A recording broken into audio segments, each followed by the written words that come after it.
Greetings. Today in this video, I'm going to be talking about decolonization and what it means to reclaim as well as the re-indigenization. I think this is really important to just be clear about when we're doing shadow work integration, because a lot of the things that are plaguing us in our body, in our mind, in our spirit is actually from external realities, right? We talk so much about how society has created a certain environment that hasn't allowed us to really be in our passions and our purpose. And when we look at indigenous societies, that was the whole thing. The whole thing is to be in your passion and is to be doing what you love to do. And so when I talk about colonization, there's two types. There's internal and there's external. The external is about the resources, like the colonization of the land, of the water, of oil. These are the external ways that we see colonization taking place, where people move or go into a certain land and they take it and they say it's ours and then they exploit it. So that is the external colonization. Now, internally, there are many different ways that colonization can take place. What happened through just the last 2,000 years, there were a lot of books that were burned, and there were a lot of sciences and teachings that were overlooked. And then there was also the idea of forcing a certain ideology or religion or system of thought. And so we can see this in so many different ways happening in our society, even to this day. So when we think about our ancestors, or we think about those who have come before us that have possibly already dealt with certain things from society, and then it comes to us, right? A lot of times we are those like generational curse breakers, or those who are going to set a different path of reclamation. So ways that we have been colonized is definitely through knowledge and the education, as well as the working environment. When our ancestors were living on this land and they were, being a part of their own societies, you basically, when you're a child, you see the qualities of the child, especially in a Vedic or an Indian sense. You would see, how does this child behave? How are their charts, right? Their natal charts. And then how can we push them into their purpose in the most easiest way? And I think it's just really beautiful to think of life and see how we've missed this. We've missed this opportunity as young children to be raised in a certain way so that we can be heightened in our purpose and in our dharma inside of us. And so what we see now is that children, when they grow up, they do not grow up with the idea that they are unique. They grow up with being like a sheep, right? You go to school from this time to this time, which is sometimes really, really hard for kids, especially, no child should be learning before 10 a.m. And, we throw our children into school at 7 and 8 a.m. And then we rush off to the working force.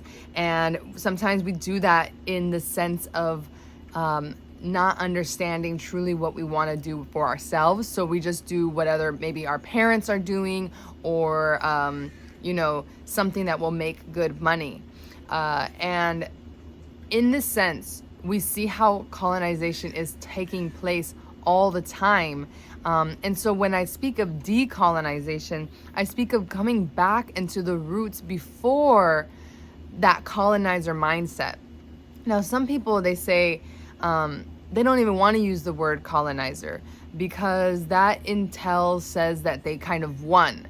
but they didn't, right? So there's a lot of people, even in the academic sense, that they don't want to use that term because they want to make sure that they're sovereign in their own understanding. So when we talk about decolonization, it's really about reclamation, reclaiming our inherent societies from our past, our ancestors, the ones that were living on the land, not exploiting it, but truly giving the time and space to discover and to realize and to play and to love, without the pressure of having to be productive all the time and having to create for social media, right? Or all these different things. So when we reclaim our ancestral knowledge and we reclaim the way that we should be, with ourselves, most importantly, then we start to see the differences between how society is working and how that colonization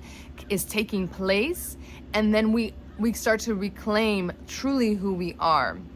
And some practices that I've done to reclaim my indigenous heritage, or just connect with my roots, has definitely been learning a different language, right? Learning my mother tongue. So I took classes for like about a year of Nahuatl. Nahuatl is the Mexica language, and I'm not gonna lie, it is super difficult. It's a it's a Indo-Yucatec language. I'm sorry, I'm messing it up, but that helped me so much just to be like, oh wow, I'm actually trying to learn the language of my ancestors. And because we're speaking English, right? English is a colonizing language, right? As well as Spanish and some French as well. Portuguese is another one. And so when I realized, like, okay, I want to speak, or I want to learn, I want to open myself up to Nahuatl, like, it just really helped me to just go into who I am.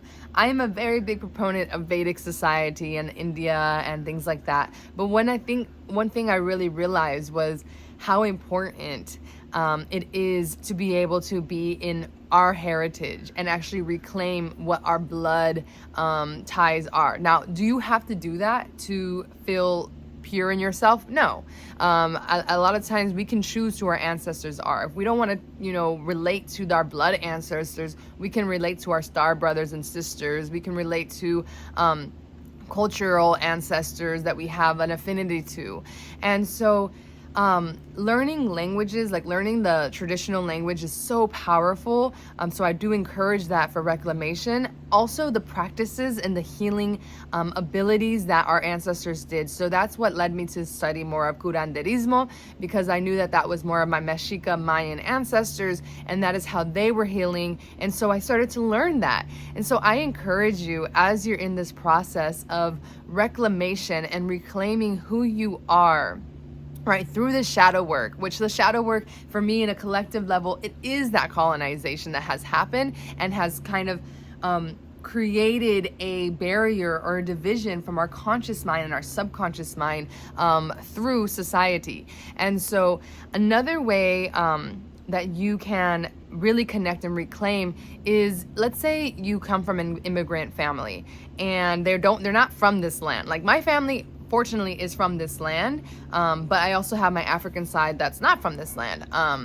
But for a lot of people who possibly don't have that connection with their homeland, it's really beautiful to start to like look at what they ate, look what your ancestors ate, and see how maybe you can and bring that into your own practice. See the native herbs that your ancestors were able to use for certain ailments, and then you're able to also heal some of the stuff that's happening in your bloodline within you. I think that is like a really powerful thing when we talk about reclamation, is like really knowing, like for me, maize, corn is like so important in my diet.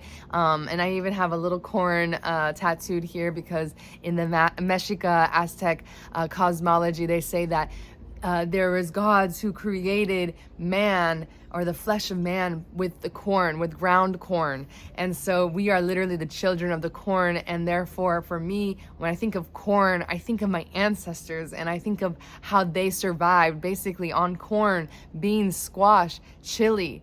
And that's it. They didn't eat rice, although I do love rice, right? But they didn't. And so I try, my best to just look at what my ancestors were doing and do that same thing. If it's a certain type of dancing, definitely, I've done so many different dances, but one of the most powerful dances that I've ever done has been Afro jazz, for sure, 100% liberation, and the Mexica Aztec dance.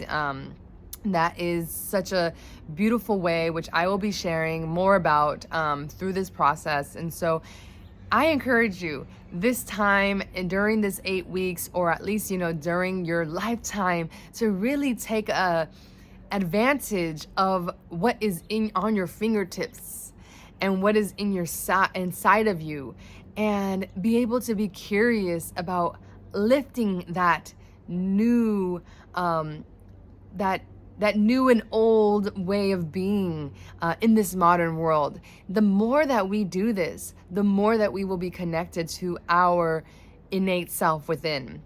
Because that pure self within, that Atma, the Satchidananda, that's full of knowledge, full of eternality and bliss, that is what we need to be awakening now at this time. It is the time to do this. And that is what I mean by reclamation and decolonization. I hope that you can get something from this, and I'll see you in another video.